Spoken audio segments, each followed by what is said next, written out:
Shabbat Shalom, everyone.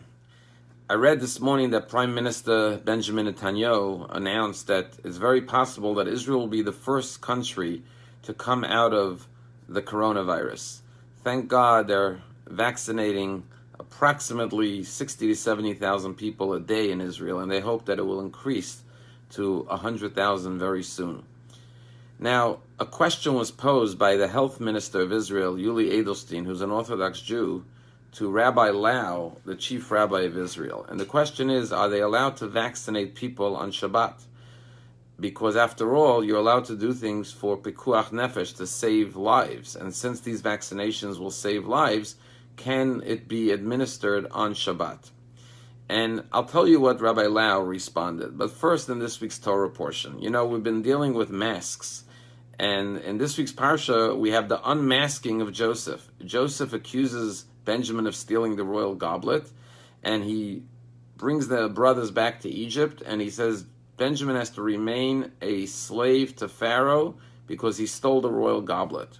And at that point, Judah stands up and starts to plead with the viceroy of Egypt, and he says, we have an elderly father. He already lost one son that was torn apart by a wild beast, and now he only has one remaining son from his wife Rachel, which is this boy Benjamin, and please, I'll be a slave instead of Benjamin, but I must send back Benjamin to his father because his father cannot survive the loss of two of his children from Rachel.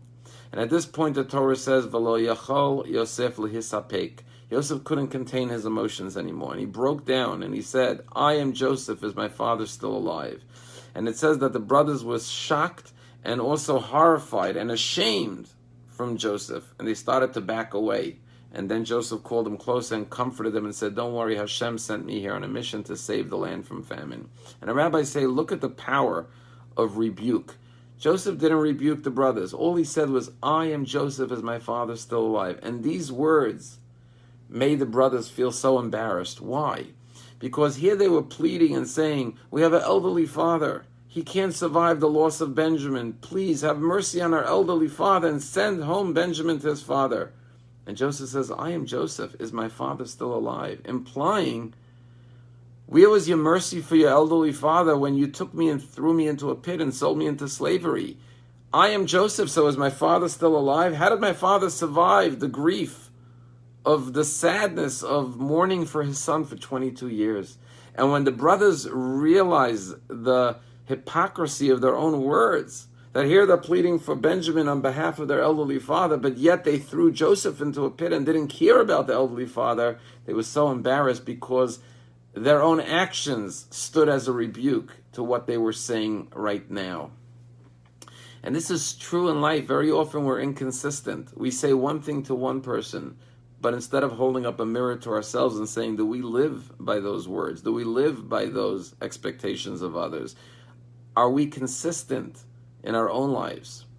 And this is what the chief rabbi of Israel, Rabbi Lau, David Lau, the son of Rabbi Israel Meir Lau, responded to Yuli Edelstein. He said, if it's a question of pikuach nefesh, that you believe that these vaccines have to be administered on Shabbat because it saves lives, then if that's the case, it should be administered 24/7, every hour of the week, day and night. Because if it's saving lives, why would you not administer vaccines all night long, 24/7?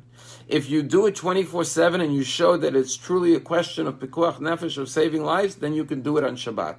But as long as you're not doing it 24/7, you're only doing it during the daytime, then it's not really pikuach nefesh, obviously. And therefore you must not do it on Shabbat either.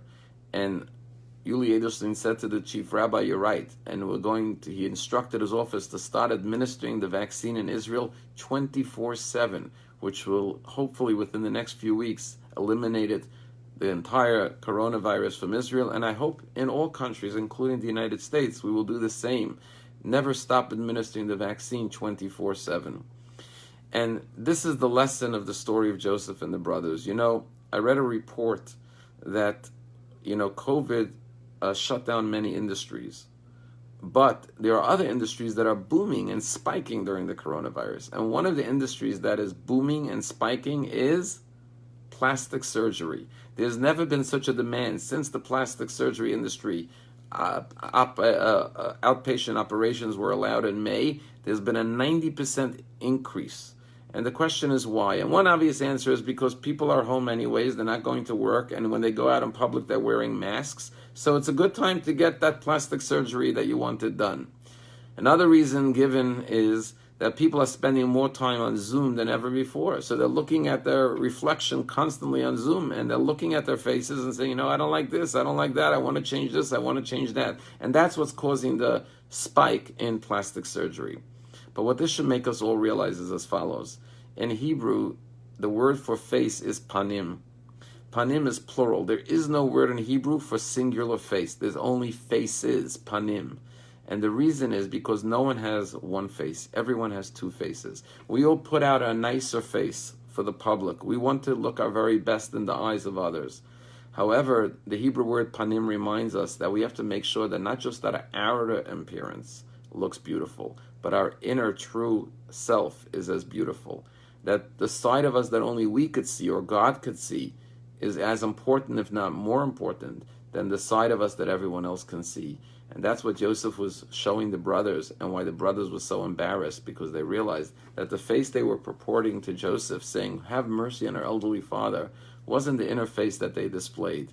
However, Joseph says to the brothers, I see you've changed your ways, and therefore through Teshuvah you can be forgiven, because you learned to make sure that your actions reflect your outer appearance. Let us all strive to show our best face, not just to our fellow man, but more importantly to God, and also to our very selves, that we could look at ourselves and look in the mirror and be happy with who we are.